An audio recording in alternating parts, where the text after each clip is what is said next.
thank you everyone for attending. I'm Charlie Towl and I'm joined by Alex Bradford and Abbi Robinson. We're from the St Philip's Business and Property Group. This is a Business and Property Juniors talk on the Renters' Rights Act 2025. Obviously, this has just come into force at the beginning of the month, and we've intended this to really be a key points kind of talk. It's not going to cover everything, but it's hopefully going to be enough to kind of get us through these next couple of weeks while we're all getting to grips with this, with clients wanting some answers. So the plan for this evening's talk is that we're going to talk for about 30 minutes, and then hopefully we should have some time for questions at the end. If you could put questions in the chat if you have them as we're going through, and then I think Abby's got it open on her laptop, so we'll then be able to come back in and check any questions. We're going to provide some notes after this based on our speaking notes. And so what we're hoping is that if we have some questions, we can have like a Q&A section at the back of that document. And it also gives us the excuse to say, oh, that's a fantastic question, we'll put it in the Q&A document. So in terms of the agenda for tonight's talk, first, our Chamber's pupil, Abby, who I've got to now say is on her feet and accepting instructions, so please do instruct her. She's going to take us through some of the key changes to existing tenancies. I'm then going to take us through some of the changes to the grounds for possession. And then finally, Alex is going to take us through the transitional provisions and the phasing out of Section 21 procedure. So with that, I'll now hand over to Abby, and hopefully I can keep up with the slides and notes and then the presentation. Lovely, thank you, Charlie. My section today then is about the effect of the Renters' Rights Act on existing tenancies.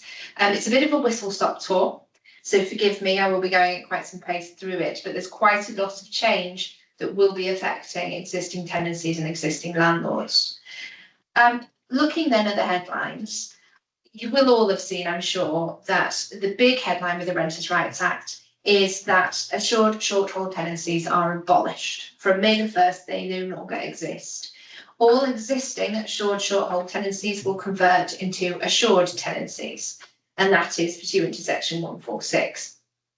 All assured tenancies are to be periodic and referred to as assured periodic tenancies. The periods of rent cannot exceed 1 month. So if a landlord has a tenancy with a period of rent of, say, 2 months for each rental period or 6 months or a year, that is now no longer of effect. Every tenancy has a maximum of 1 month. There are some exceptions to the tenancies that convert. They are limited, and they are effectively those tenancies where a Section 21 or a Section 8 notice has been served before the 1st of May and proceedings haven't yet concluded or the notice has not yet expired. Other than that, though, all other tenancies will be caught by these provisions. Conversion happens automatically, so there is no need for anyone to do anything, but there are some key paperwork deadlines that have now been imposed. There is a statutory requirement for landlords to provide written information to all existing tenants who are caught by this conversion. If the existing tenancy is wholly or partially in writing already, then the first link on this page to the Renters' Rights Act Information Sheet 2026 is the link that you need. This is a document which sets out the changes under the Act and must be served on the tenant by 31st of May 2026. Failure to do so can incur a fine of up to £7,000 in the first instance, and if penalty is issued and the failure continues, then it can carry a penalty of up to £40,000. So it's not small change. There's considerable risk for not serving this document. The document itself must be downloaded from this link that I have given you here. You cannot download it from another website that provides a link. It has to be from this link. Also, when you provide it to your landlord's tenants, You cannot email or text them a link to the PDF. You have to send them the document. It is stated that you must either download a copy and print it and send the hard copy via post, or download it and send the PDF electronically. No other form of service will be accepted. A copy must be given to every tenant named on the agreement, and if the landlord has a letting agent in place, then the letting agent must also serve this piece of information. I don't know why we both have to do it, but unfortunately it's a requirement, so please make sure that your clients are aware of it. If the tenancy is a wholly oral tenancy, then instead the written information that is required to be given to tenants before a new tenancy begins is also required to be given to existing tenants. And again, that is by the 31st of May 2026, and it attracts the same penalties. The information is at that second link on the page, and it is effectively all of the information that must be given in a tenancy agreement. It is important then to have a look at how you draft that information, as the exact wording given in that document doesn't have to be followed. Practical tips for this: make sure that landlords check how the tenancy agreement says that they can serve tenants, and if in doubt, send the information by post, but make sure that it will be deemed served by the 31st of May. Also, ensure that there is evidence of that service, as I can anticipate that there will be a number of claims with regards to this if the information isn't served. Moving on to look at rent. Payment in advance of rent for new tenancies is now abolished, but it does appear, and I say appear because it's not entirely clear, shockingly, in the legislation whether this is the case or not, but it does appear that if a tenancy was entered into before the 1st of May and the rent was payable in advance, for example, 6 months rent was payable in advance, that is still valid, even though the tenancy will have converted into an assured periodic tenancy with a monthly rental period. For tenancies whose existing rental period was longer than 1 month, the monthly rent will need to be calculated, and this is the formula to do so. It is effectively taking the amount of rent for the previous periods and dividing it by the number of days in that period, then timesing it by 30.42 to get your monthly rate.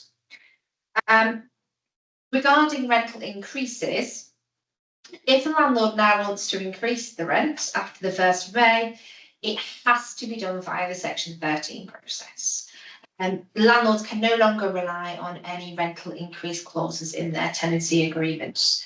The Section 13 process has changed slightly as well. Landlords are now required to give a longer notice period of at least 2 months and only increase rent once per year. If the tenant challenges a rent increase, the first tier tribunal's powers have been reduced as well. So they can no longer award a rent that is higher than that was proposed by the landlord in the notice, even if that proposed rent is lower than the market rent.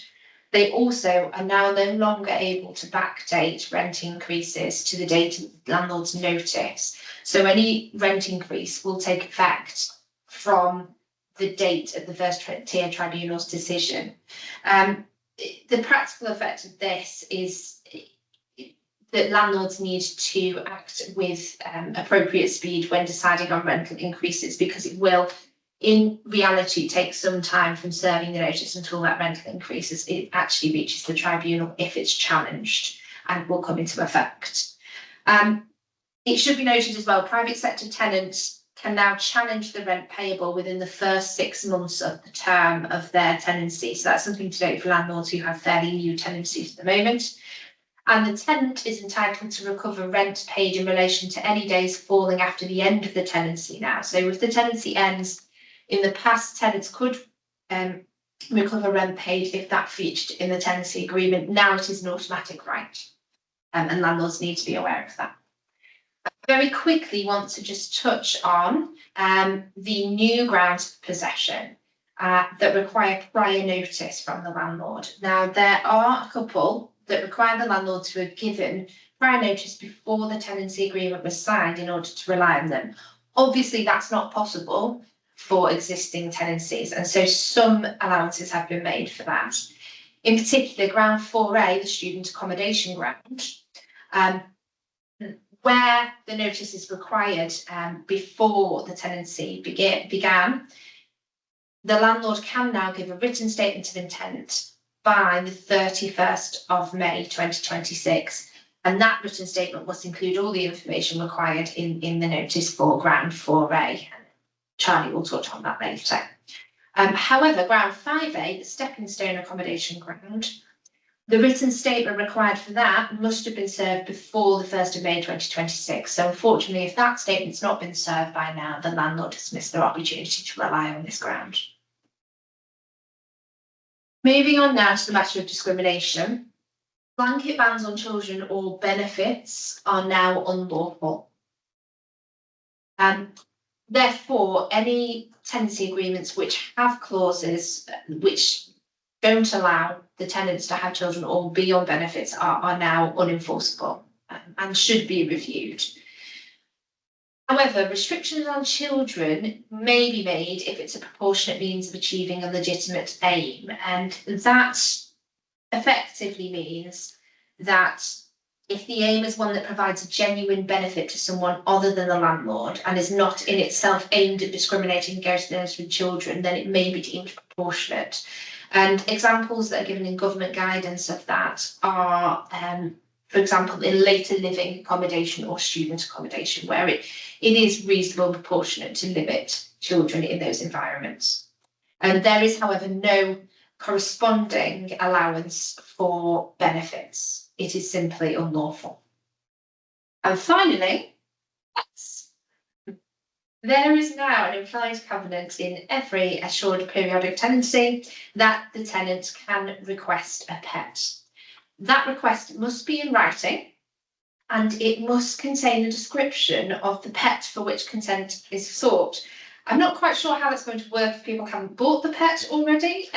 Small and fluffy. Logically, there seems to be a flaw in that requirement, but it's there and that is the requirement at the moment. I expect that may be the subject of some scrutiny going forward.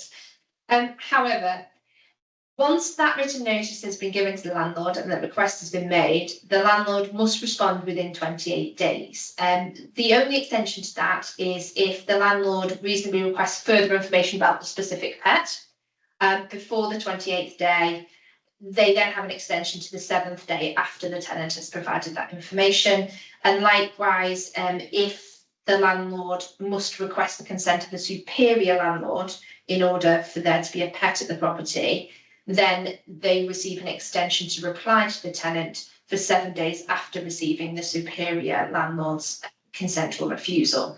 It should be noted that a superior landlord has no duty to allow the pet, only the immediate landlord to the tenant.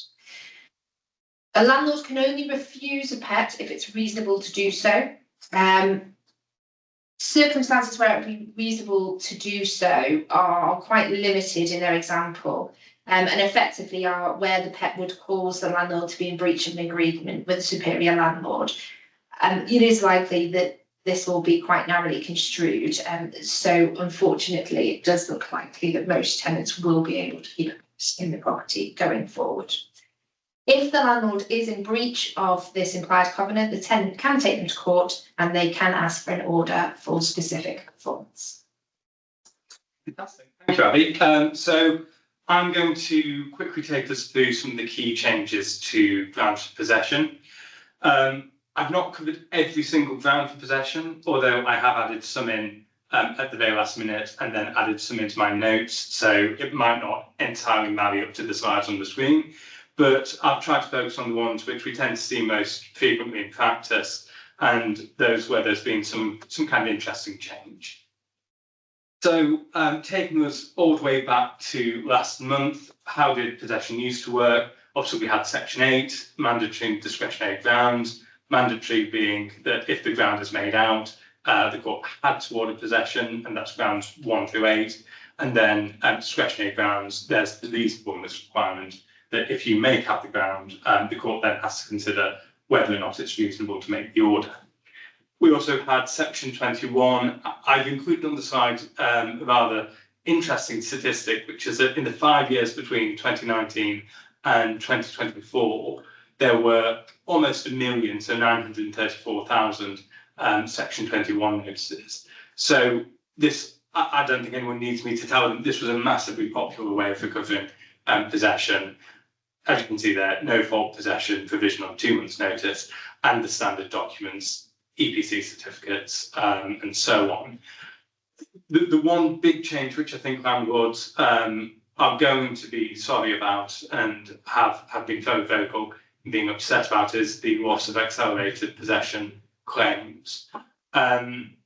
Obviously, where absolutely everything is in order, it was possible for the court to make a possession order without requiring attendance of the parties. The difficulty, from my view, is that certainly from my practice, and I don't know if other people's is different, but I've really seen this work, and it tended to be that courts would often find a reason to have everyone in to make sure that all the documents are in order. And so in practice, it may not be that this is too much of a loss, but it's certainly something that's going to push up the need to go to court and the need for people to have advice on this. So the reforms at a glance, starting with Section 8 procedure, the changes are mostly to the mandatory grounds, and I think the reason for this is fairly self-explanatory, which is if the ground is made out, the court has to make the order. Whereas with the discretionary grounds, you obviously have that reasonableness step. The court has to think about, is it reasonable to make the order? And so there's that bit more protection for tenants when we're dealing with discretionary grounds. In terms of what has changed, some grounds have been abolished, and we'll come to that in a second. Some have been, some new ones have been introduced, and then a lot of them have been expanded. And from my view, it seems to be that what Parliament's tried to do is to strike a balance between abolishing Section 21, which is obviously, in theory, the easy way of getting possession back, and to perhaps ameliorate unhappy landlords. They've introduced new specific situations in which they can recover possession. But then also, as you see on the slide, generally notice periods and thresholds have been extended. For a lot of them, it's not going to make too much difference. So, for example, when you're looking at rent arrears, previously it was 2 months was required, 2 months of arrears were required, and then now it's 3 months of arrears. If a tenant's in arrears for 2 months, they're likely to go over and be in arrears for 3 months. So it's perhaps not that much of a change, but it is something that needs to be borne in mind. Moving on quickly, Section 21, it's been abolished. I don't think anyone needed me to tell them that. We've been hearing about this perhaps every day for the last 18 months that this is going to happen. Section 8 is now the only route to possession. But I think it's worthwhile just kind of stopping on this for a second and thinking about what some of the possible impact of that is. So I mentioned a moment ago about the fact that we don't have accelerated possession procedure. It may be that that's in practice isn't too much of an issue, because certainly from what I've seen, issues could crop up with Section 21, and so you may often find, or may often have found yourself having to go to court to make sure everything's valid for Section 21 notice anyway. That could lead to an increase in court proceedings, and the fact that we are now reliant upon Section 8, and the fact that we're now going to need evidence for the claims that are being brought. As I mentioned, there seems to have been a trade-off of getting rid of the no-fault eviction and introducing new grounds to cater for specific circumstances. But you're going to have evidence that those circumstances are met.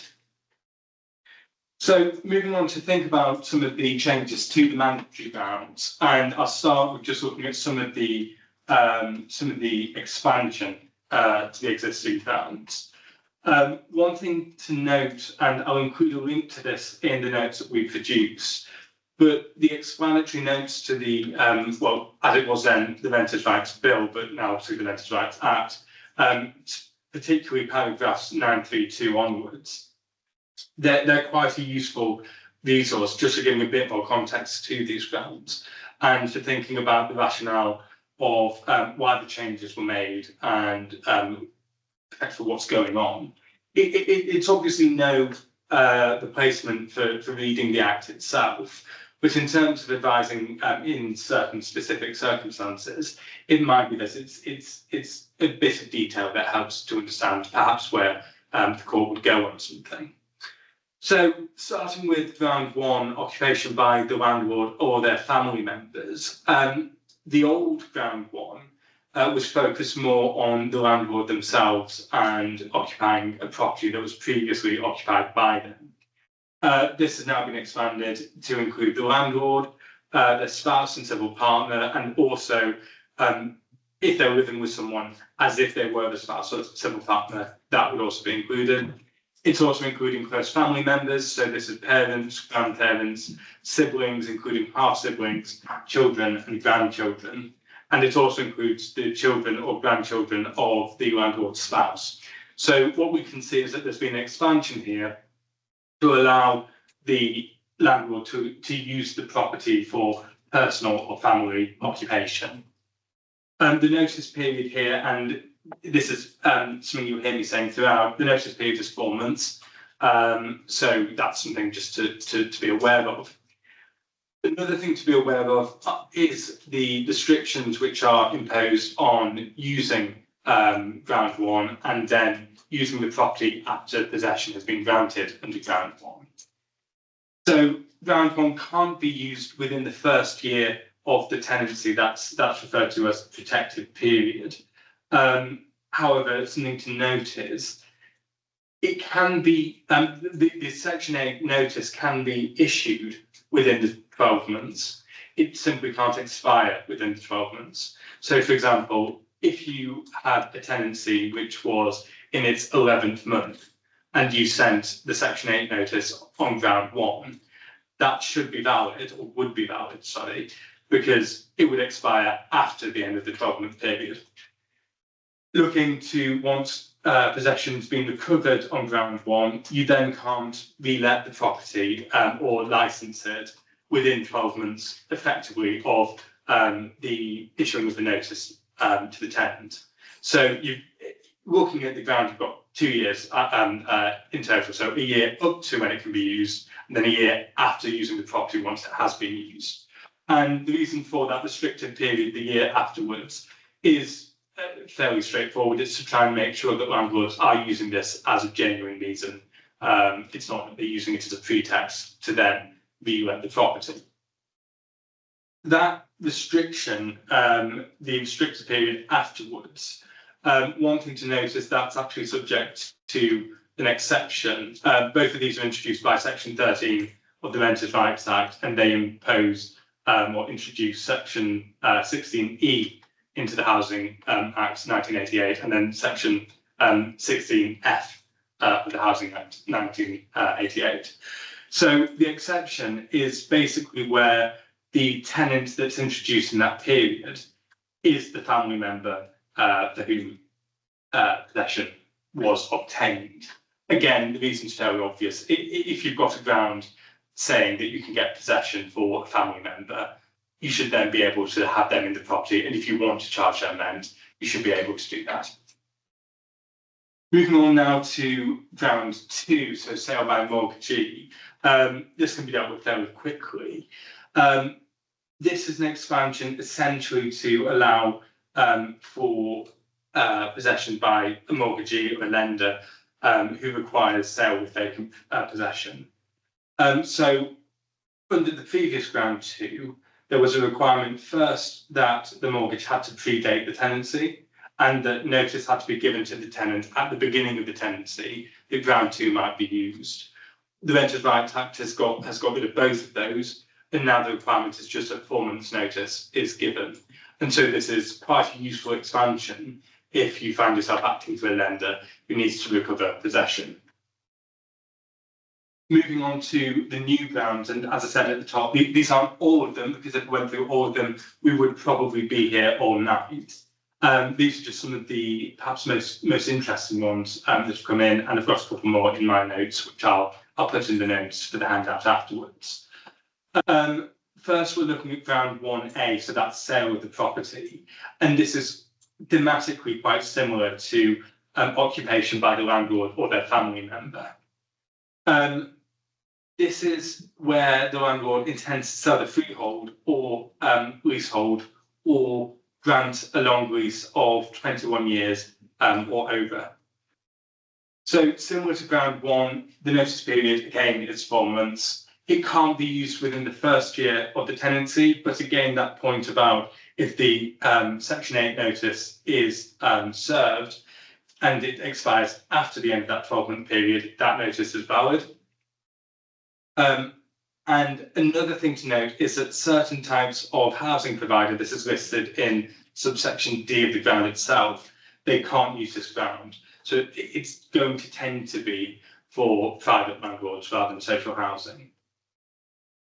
Again, another point to note is that if the ground is used, you have that restricted period for 12 months after the issuing of the notice. That's again section 13 and section 16E of the Housing Act now as introduced.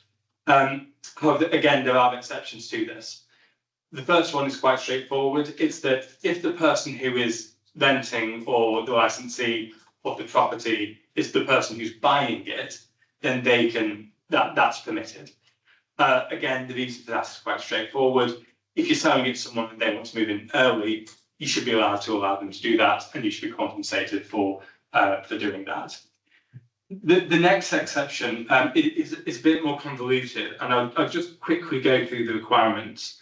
So where the landlord is a shared owner of the property under a lease, and they have first notified the tenant in writing prior to the tenancy starting that the requirements in section 16E section 16E, subsection 2 and subsection 3 may not apply.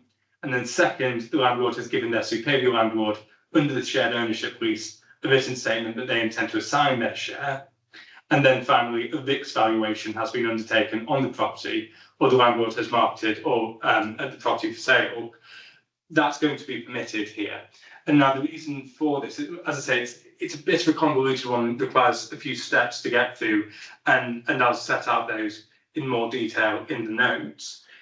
But essentially, it's aimed at if the landlord is a shared owner, and they intend to assign their interest at the end of the tenancy or once the tenant has left, you can take steps to try and market or advertise the property or the interest to be assigned. So it's just making sure that people who are wanting to assign their interest can still do so.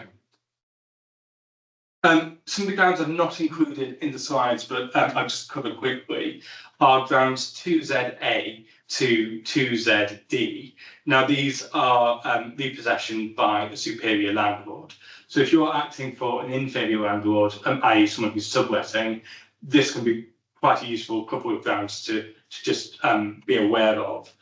Essentially, you have two pairs of grounds. So 2ZA and 2ZB apply to inferior landlords recovering possession, and then 2ZC and 2ZD are essentially the same provisions, but they apply to the superior landlord recovering possession. So ground 2ZA, as I say, it's a ground for possession for inferior landlords, where the superior lease ends within 12 months on the date on which the notice has been served on their tenant. And it's only to be used by inferior landlords who are private social housing providers, landlords of agricultural tenancies, provide support accommodation, are support accommodation providers, or are companies with at least 50% local authority ownership. So it's quite a narrow ground to use, and it is quite specific. Again, the notice period is 4 months. Ground 2ZB, again, it's inferior landlords, and it's for use where the lease that they have is for a fixed term of 21 years or over, and the lease has ended or will end within 12 months. So essentially, if they're a long leaseholder and that's coming to an end and they can't renew their lease, it's to allow them to clear out their subtenant. Again, the notice period is 4 months. And so grounds 2ZC and 2ZD, I'll put these in the handout, but I won't go into them. They're essentially the same provision, but it just allows the superior landlord to recover possession as well. So student lets, ground 4A. This is essentially where house and multiple occupation, an HMO, is let to full-time students. It's to allow the landlord to recover possession of the student let in between the academic years. So in terms of the conditions, the first is that the dwelling house is an HMO, or it's within an HMO.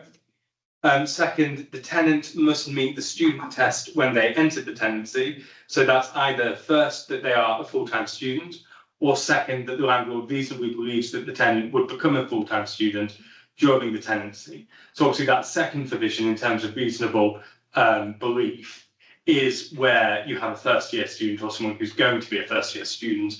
You need provision for the landlord to be able to let to them and use this ground.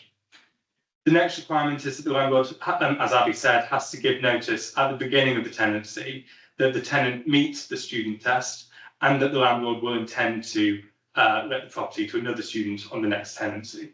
So it's ensuring that these remain student lets if this is to be used. Again, the government is trying to ensure that these grounds are used for the purposes that they're set out for. The next requirement is that the period beginning on the start date of the tenancy and when the tenant, i.e. the student, takes up occupation is less than 6 months. So it's aimed at being quite a short turnaround, as often happens with student lets. And then the relevant date, as in the date specified in the Section 8 notice, has to fall between the 1st of June and 30th of September in any given year. So as I said at the beginning, this is aimed at allowing landlords to recover possession in the summer holidays to then be re-let to new students in the new academic year. And then finally, the landlord seeking possession has to intend to let the property to a full-time student again. So it's again keeping it within that student letting category and trying to ensure that this isn't just a workaround that landlords can seek to abuse. So again, the notice period is 4 months. Finally, for this expanded ground, or this new ground, ground 6B, which deals with compliance. So this really provides a means of recovering possession where a landlord faces some form of enforcement action. So examples we might have come across are, for example, an improvement notice, perhaps a revocation or a breach of an HMO license, or possibly a planning enforcement notice. There are specific examples given in the ground that have to be complied with, but they're just pointing out a few common ones. The rationale here is to ensure that landlords are not put in a position where they've been given some kind of enforcement action, but they can't comply with it because they need vacant possession to do so, and they can't get possession back. Again, the notice period here is 4 months. So moving on now to some miscellaneous changes. Ground 3, holiday lets. This has been abolished. I was going to not include this, but then coincidentally a friend phoned me up yesterday with a query about some holiday lets, and it seems to possibly be a bit of a quagmire waiting for us. So it's a good one just to be aware of and what's possibly going to happen as a result of this. So I've said on the slides there, potentially the impact on off-season lettings. For a bit of context, as I'm sure a lot of you will be aware, there's a practice where landlords who provide holiday lets in the peak seasons will let out the holiday properties in the off-season for perhaps 3 months. So you have maybe a week, 2-week lettings in summer, and then winter, probably from about October to February, you'll let it out on previously in a short or tenancy. The issue that I think this is trying to resolve is that can disrupt the local rental market in these towns. I mean, we'll all have seen the news stories and complaints coming out of places like Cornwall or the Lake District, where you have a high number of seasonal lettings, which then actually push up the price of local rents, and people aren't happy about it. The explanatory note, and this is paragraphs 962 to 964. I'll quote these in the handout to follow. But they're quite interesting on this, and they're actually quite explicit. And they say that essentially the government's trying to get rid of this practice, and they're trying to say that if you have a genuine holiday let, that will be fine because that will fall outside of this. But if you're letting in the off season, I think you're going to have a potential difficulty. Now, the assurance that's being provided is that, as I say, if you've got a genuine holiday let, that's going to fall outside the scope of the Housing Act 1988, and so it falls outside the scope of the Renters' Rights Act. This comes from paragraph 9 of Schedule 1 of the Housing Act 1988, and that just provides that tenancies for the purpose of holiday lets are excluded from the operation of the Act. The difficulty is, what is a genuine holiday let? I had a quick look yesterday in when I was adding this in, and there's not much case law that deals with the definition of what a holiday let is. There's one case where a party tried to argue that a let for the whole year was a holiday let, and the Court of Appeal seemed to think that was just simply a stupid argument to have raised, quite frankly. And so that's not a massively useful bit of guidance from them because they didn't actually discuss this in any more detail. I think when we're advising clients on this point, we're probably left with a common sense approach, which is not always the most helpful. So a genuine let is probably going to be one that's of a shorter period in a holiday, in a peak holiday time.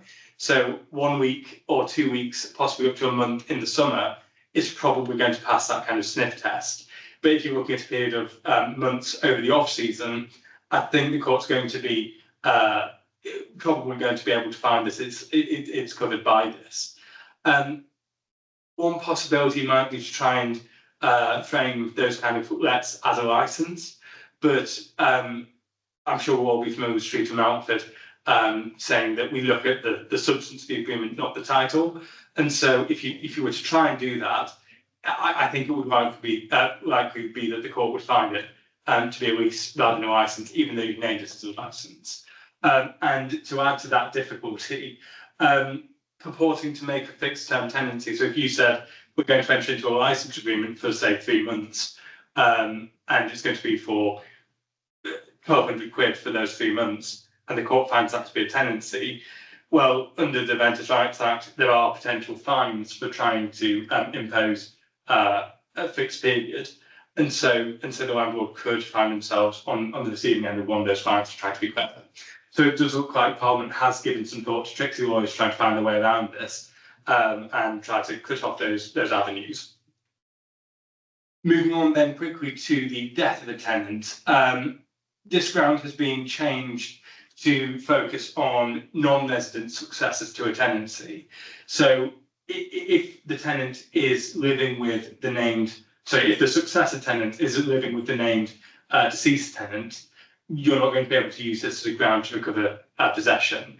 I think it really speaks for itself. If someone's been bereaved, the last thing they want is the landlord to come through and say, well, actually, we're going to recover possession of your property as well. I think it's a very compassionate approach. But if you're looking at recovering from a successor tenant who's not resident, it's a period of a notice period of 2 months. So it is shorter than other periods. And again, I think the rationale there is quite straightforward. They're not living there. They don't need that much notice.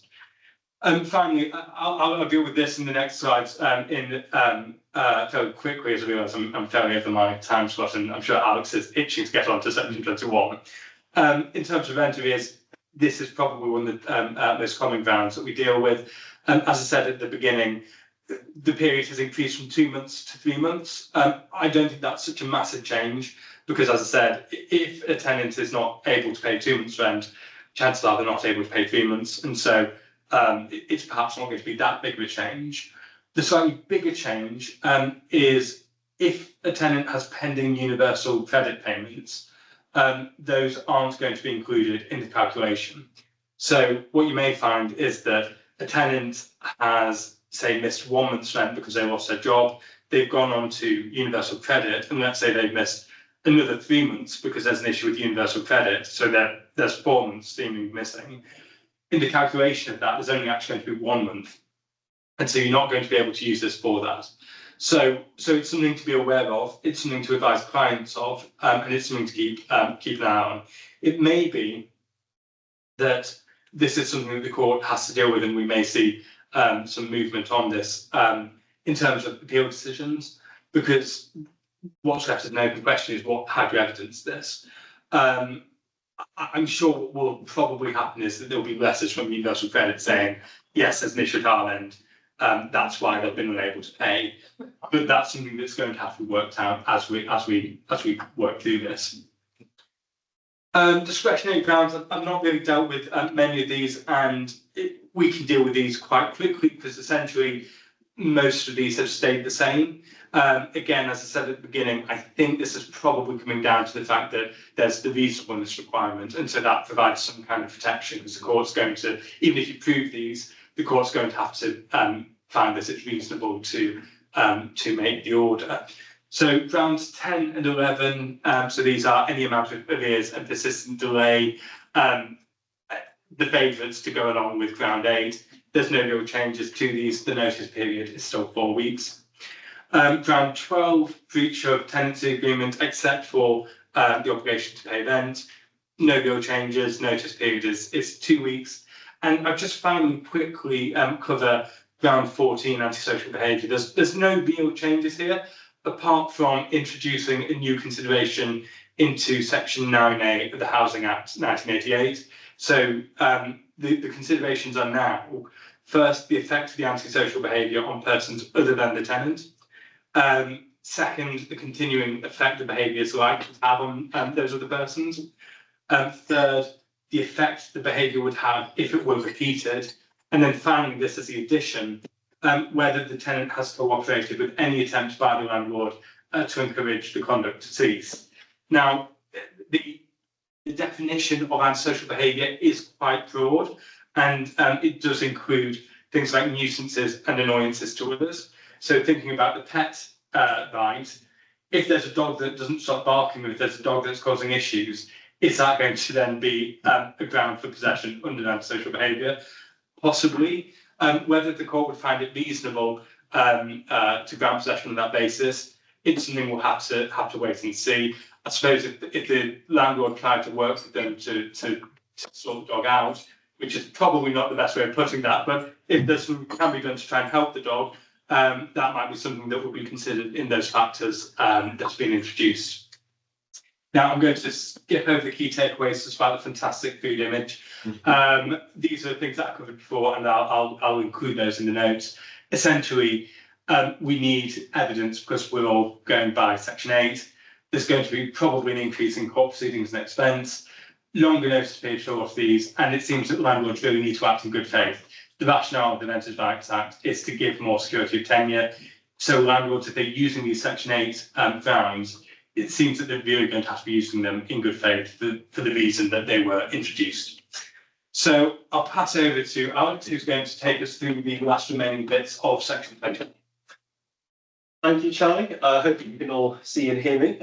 So yes, I won't be too long, hopefully, but I'll just cover off some key dates and deadlines for you to put in your calendars on this key period of transition between the old regime and the new post-Renters' Rights Act regime, aka get your skates on. So the commencement dates. So as Abby mentioned, the key date here is the 1st of May. So as of earlier this week or last week, I think it was last Friday. So there are various parts of the Act that have different commencement dates. But this date is when almost all of Part 1 of Chapter 1 of the Act comes into force. And that has the effect, as stated there, that any existing fixed-term tenancy becomes a periodic tenancy under Section 146 of the Renters' Rights Act. So key deadlines then. So for Section 21 notices, all of those notices, so any Section 21 notice must be served by the 1st of May 2026, so as of last Friday. So I'm afraid that's no ifs, no buts. And so if a notice has not been served by that time, I'm afraid it is now out of time. But this is where it gets a bit more complicated. Proceedings do not have to necessarily have started by that date. And so the starting point, as it were, is there is effectively a long stop date of the 31st of July this year. So that is the latest possible date by which proceedings can be brought. Just as an aside, the 1st of August itself, that day may be in time, but I wouldn't recommend waiting until that day. It depends on how you interpret the time periods in the Act. So certainly, as a bells and braces, I would say the 31st of July, if you're acting for a claimant landlord. But where it gets more complicated, and what's worth bearing in mind, is that the deadline may be earlier than this if the notice was served earlier than the 1st of May, or much earlier than the 1st of May. And that works as follows. So if the notice period was 2 months, which is the case for most, in most cases, so that's the case for a short tenancies, so ASTs, and I suspect again that's the case in most of these claims, then proceedings must be brought within 6 months from the date that notice was served, if earlier than the 31st of July. And so, for example, if you've got a notice, a Section 21 notice that was served on the 1st of December last year, and that's had a 2-month notice period, then a claim in respect of that notice for possession would have to be brought by the 31st of May this month. Again, because that's earlier than the 31st of July. The only exception to that, and the only sort of difference to that, is where you have a notice period of more than 2 months, and that only applies where the tenancy is a contractual periodic tenancy, and effectively that rolling contractual period is itself also longer than 2 months. In that case, the notice period in the notice must also be that length. In that case, the claimant has 4 months to bring proceedings rather than 6, but that starts from the date the notice expires, not the date the notice was given. So, for example, if you've got a notice in respect of a contractual periodic tenancy that has a period of 3 months, then the claimant has then 4 months after that 3 months to then bring proceedings. And so, in effect, the claimant would have a total of 7 months. And again, that's only if that end date is earlier than the 31st of July. So it's always the earlier date of the two. So practically what this means is, although the 31st of July this year is likely to be the deadline for bringing proceedings in many cases, it is always worth checking when the notice itself was served and making sure the deadline is not, in fact, earlier than it, because it may well be. So when our proceedings begun, and so the wording in the Act is for proceedings to be in time, the claimants must request the court to issue the claim.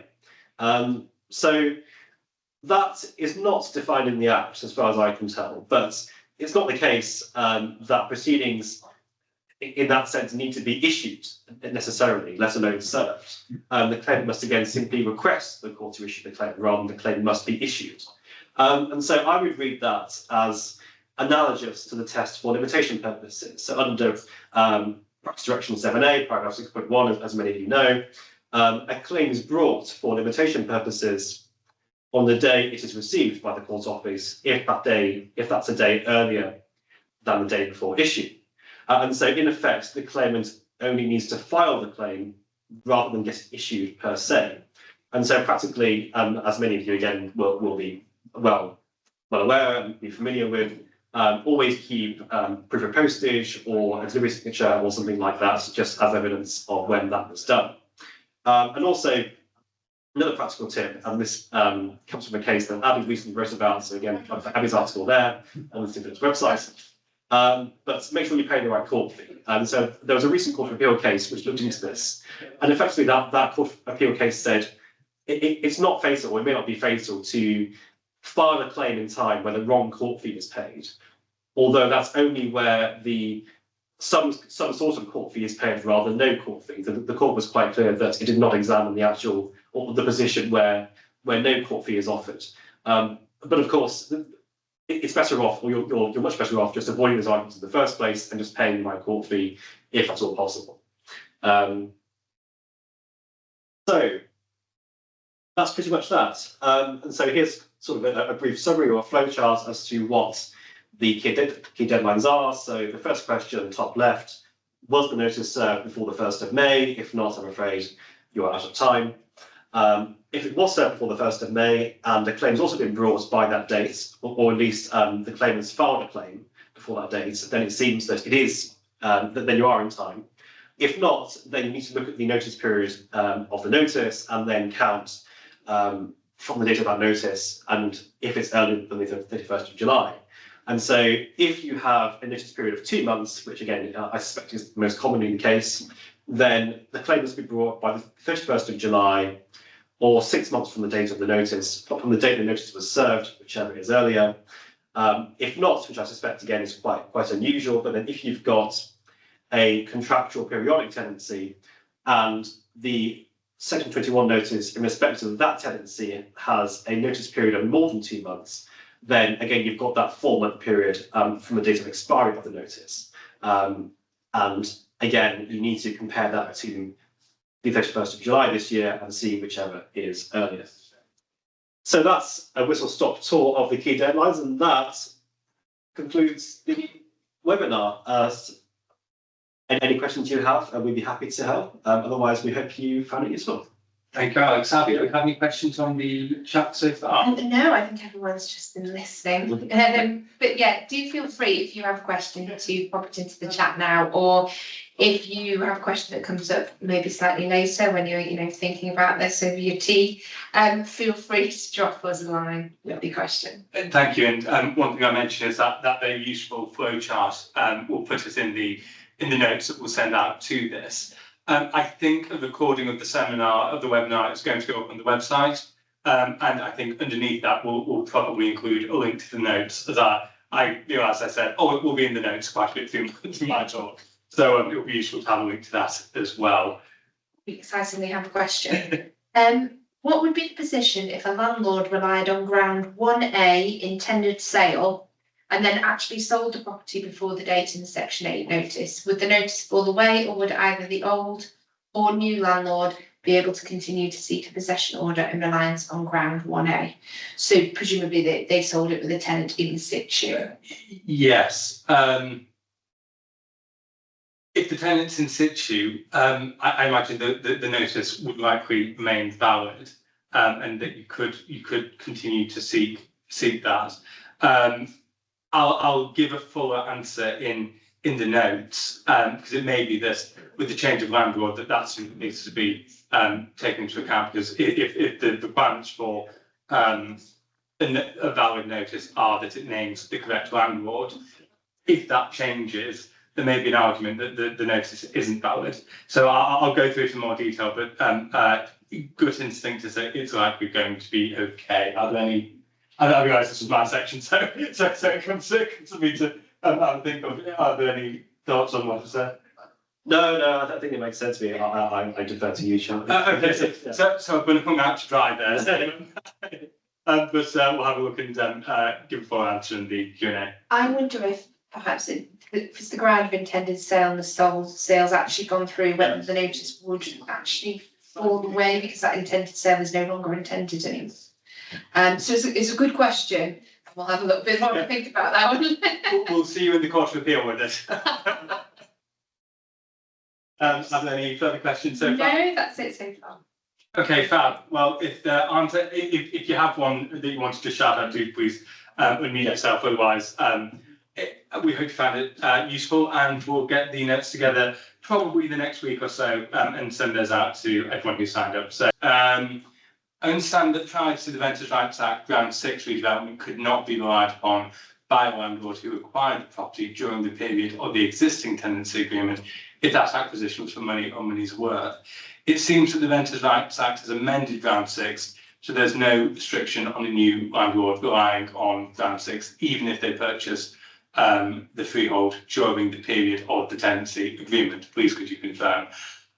I think that's correct. I've not included Ground 6 in the grounds that we covered, but having had a quick look at it in preparing for this, that seems to be my understanding. Again, I'm going to defer that one as quite a chunky question, and I'll have a look into it in the notes and put it in the Q&A section in there. So I'll make a note of the question and have a full look into it. I can just see the next one from Vishal. Hi, we said a section 21 on the 20th of April with a certificate of service for the 30th of April. 2 months expires on the 30th of June. Do you need to issue from the 1st of July before the 31st of July deadline? So what I would say, Vishal, is that so if you served on the 30th of April, then the correct way you calculate time is you go 6 months from that date, or the 31st of July, whichever it is earlier. And so in that case, the 30th of April would be 6 months from that would be the 30th of October. And so, of course, the 31st of July is earlier than that. And so you would need to issue before the 31st of July in order to be in time, or at least, again, file a claim, not necessarily issue, but certainly file a claim with the court by that.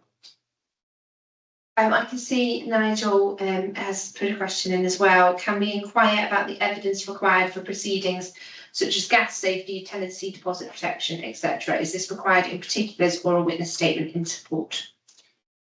Well, is this for? I'm assuming this is still for Section 21 proceedings. So, my understanding of how it's been working is that you have witness statement, but then exhibited to that you have the documents, and when you're filling out the form or the claim form, and normally it's required to be exhibited to the claim form itself. So those documents should be included, but that's specifically in relation to Section 21 rather than Section 8. Apologies, I think we were looking at the wrong thing. There are actually quite a few Q&A sections, so we will just answer these. And again, we'll copy them across. I think the one from sorry, Charlie. The one from Reese is I think that's duplicated, so I think we've already covered that. Yeah. There is one more from Liam. I'm not sure if he's still here, but we will put it in the notes. But he says, are you aware of any specific case that supports the proposition that proceedings are started when they are filed with the court rather than when they are issued? Now, Alex mentioned a case that I'd looked at recently on our website, and that case is authority for the fact that a case is brought for limitation purposes when it is received by the court office, and it's assumed that by analogy the same thing applies for a Section 21 notice in this case. So please do visit our website, have a look at that article. I will put a link to that in the information that we send out. Okay. Yeah. I mean, just to add to that, Liam. I mean, so it's already in the practice direction as well. So practice direction, I think 7A I mentioned, 7.1. So it already sets it out there in the CPR. So what Abby's case goes into is where you've got a situation where a claim is filed and the wrong court fee is paid, or etc. So if you file a claim with the court and pay the right court fee, I don't believe, again, subject to what, any objections from you, Abby, but I don't believe there'll be any objection or any dispute as to that is brought in time in that situation. I think the difficulty in the case that I looked at, which is Sinayakovic and Hassan Saudi, if anyone's interested in the name, the difficulty is where something is filed with the court electronically, and that's specifically dealt with that here, because then there can be issues with the payment of the fee and the filing gets bounced back effectively. So it dealt with when whether the claim was brought when the filing had effectively been refused by the court. So it found that it had been brought when the claim form made its way to the court office, regardless of what happened to it after that point. So that's something to bear in mind for this. It's worth that case is worth a read anyway, as it's got a pretty good summary of the position with regards to bringing a claim for limitation purposes and for other purposes as it stands at the moment. That seems to be it. So thank you for attending tonight, and we'll close down the event now. So thank you.